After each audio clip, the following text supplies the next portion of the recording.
गुरुपूजनेच्या दिवशी आज जो सावदेवासियांनी जो मतदानाचा कौल दिला तो आम्ही सर्व भारतीय जनता पार्टी शिवसेना युती मान्य करतो आणि आज या सावदेवासियांचे आम्ही आभार मानतो की त्यांनी आमच्या भारतीय जनता पार्टीने शिवसेना युतीच्या नगराध्यक्षपदाच्या उमेदवारांना विजयी करून दिलं।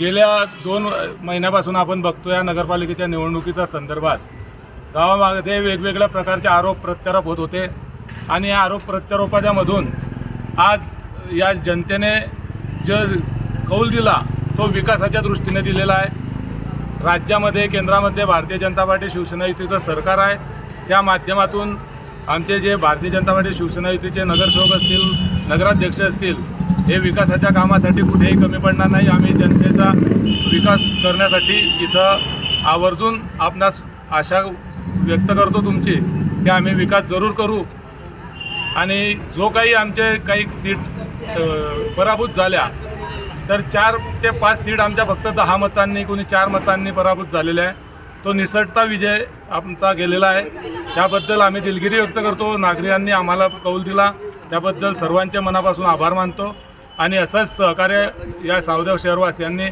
भारतीय जनता पार्टी शिवसेना युतीच्या सर्व लोकांवरती राहू द्यावं। आजचा हा जो विजय आहे हा विजय खरं म्हटलं तर या सावदेवासियांच्या मतदारांचा आहे आणि मतदारांचा विजय असल्यामुळे आम्हाला जो भारतीय जनता पार्टीने शिवसेना पक्ष या पक्षाने जे उमेदवारी दिल्या त्या पक्षाचे नेते माननीय गिरीशभाऊ महाजन, माननीय चंदूभाऊ पाटील, नंदूभाऊ महाजन, रक्षाताई खडसे, संजय भाऊ सावकारे, अमोल दावळे या सर्वांची जी मदत मिळाली त्या मदतीमुळे हा विजय आम्ही सहज शक्य करू शकलो।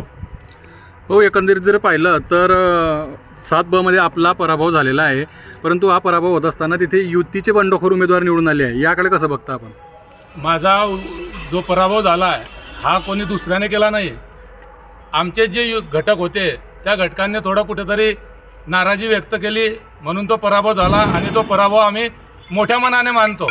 आमचा पराभव जनतेनं केलेला नाही, आमच्याच लोकांनी केलेला।